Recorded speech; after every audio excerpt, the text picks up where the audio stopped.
Okay, so we have a special guest this week.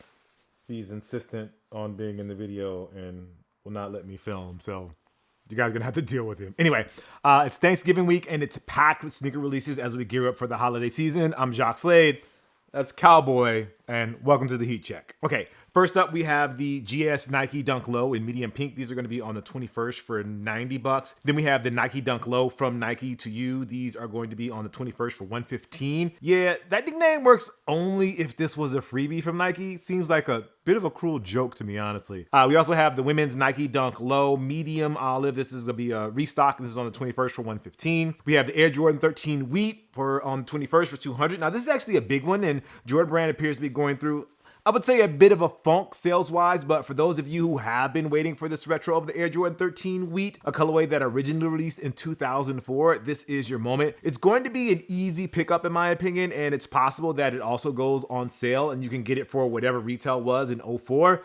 It's a new day. Yeah. It's weird, but it's a new day. Then we also have the Air Jordan 2 Low Chicago Twist. This is on the 21st for 150. The Air Jordan 1 Low SE. This is in Sky J Mauve on the 21st for 120 bucks. And then we have one of my favorites of the week, the Coca-Cola Crocs All-Terrain Clog. This is in the Coke, Sprite, and Polar Bear. These are going to be on the 22nd for 60 bucks each. Then we have the Cecil Banson Asics GT 2160 in pink and blue. These are on the 22nd for 232. So Danish designer Cecil Banson, second collab with ASIC, takes its inspiration from Japanese culture with animated flower graphics on the top of the strap and contrasting colorways. Then we have the Marathon Continues Puma Ralph Sampson All-Star. This is going to be on the 22nd for 90 bucks. We have the Chris Brickley Puma All-Pro Nitro. These are going to be on the 22nd for 130 bucks. So a few years back, Brickley made waves when he signed on to become a Puma ambassador. It's not something you expect a skills trainer to ever get. A brand deal with a big name like Puma, that's dope. But we've seen a handful of sneakers from the collaboration,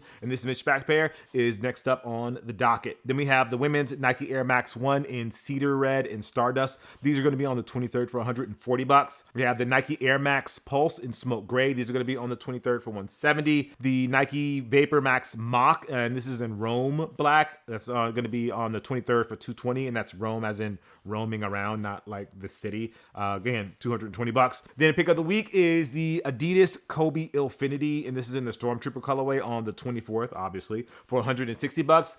Look, I know it's not actually called Kobe, but come on, this was clearly inspired by the Adidas Kobe 1 and its much maligned sequel, the Kobe 2. Also, I'm not a fan of the crazy branding, especially since Kobe is no longer with us. Anyway, so this Kobe Infinity Bra is one of the more memorable colorways of the Kobe 1, the black and white Stormtrooper, which is on the short list of most appropriate nicknames for a sneaker ever. Then we have the Nike Air Max 1 University Blue. These are going to be on the 24th for 140 bucks. We have the unaffected Asics Gel Cayano 14 in white, silver, and green. These are going to be on the 24th. Yes. Then we have the Reebok Blast in Core Black and Vector Blue. These are on the 24th for 150 bucks. We have the Puma MB-01 Golden Child on November 24th for 140 bucks. So it's a retro of LaMelo's first signature shoe in gold because it references LaMelo being the youngest of the three Ball brothers, but whatever. This is a rare opportunity for me to show love to an underrated Eddie Murphy movie, The Golden Child from 1986.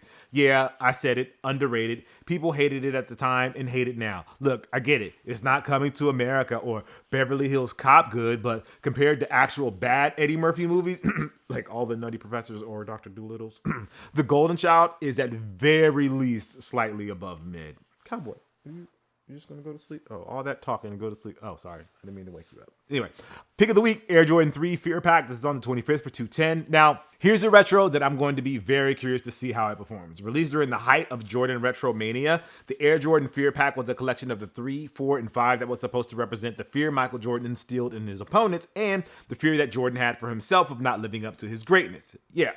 Okay. I just thought it looked cool. I really loved the 4. Regardless, the Fear Pack was huge when it first dropped, and now the 3 is coming back to a totally different landscape. Can lightning strike twice for Jordan Brand, or will this be the next example of where Jordan Retros are losing their place in the hierarchy? What do you think? You don't care? Okay. We have the Adidas KB8 30-point game. This is on November 25th for 140. Yep. Still not a fan of the crazy branding. Anyway, Adidas' relationship with the late Kobe Bryant, post Kobe leaving the three stripes, is one of the most head-scratching in all of sneaker history. It's very clear that Bryant no longer wanted anything to do with Adidas after he left in 2002 and took subtle jabs at the brand since then. And yet, here we are with Adidas releasing Kobe's signature shoes and other products inspired by his signature shoes, like this retro of the OG KB8 colorway when Mamba recorded his first 30-point game. That should feel important, and yet is going to get less attention because of people's weird Nike versus Adidas loyalties, and because prior to his passing, Bryant trashed Adidas. Like I said, head scratching.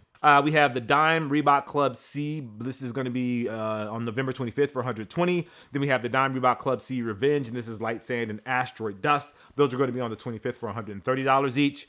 We have the Grade School Air Jordan 1 Mid 6 Championship. That's going to be on the 26th for $120. And then pick of the week is the Nike Air Penny 2 OG in Atlantic Blue. This is on the 25th for $200. Now, this is returning for the first time since 2015, and not going to lie, I forgot these came back in 2015. Either way, the Nike Air Penny 2 in the Atlantic Blue colorway is a hidden gem for all of you 90s babies out there. Most people gravitate towards the home and Orlando colorways, rightly so. So it's nice to see this pair actually get some love. But let's be honest here. That $200 price tag is not great. Although that has been the going rate for penny retros lately. If you've been waiting to re-up on these in this particular colorway, I'd suggest waiting a few more weeks for a price drop. I mean, the Stussy and Social Status collabs are still available now at discounted prices. I think you can wait for these OGs too. All right. I think that's going to do it for this week's sneaker releases. Anything you have? No? You have anything, Cowboy? No? All right. Anyway, of course, you're probably going to see a few of these slip between now and next week. And with Black Friday coming up, be on the lookout for a few surprises too. Don't forget to check out all of our videos here on the Cousteau channel, our weekly show Hard Pass, which is on its own channel now. And thank you guys for going over there and subscribing and checking out the show. It really means a lot to me and I appreciate it. And then we have our sneaker closet tours as well over on IG and TikTok. So if you haven't seen those, make sure you check them out. All right. I'm Jacques Slade, and I'll see you next week. Well, Cowboy and I'll see you next week. I don't know about Cowboy. Yeah, he's just trying to go to sleep. All right, I'll see you guys next week. Peace.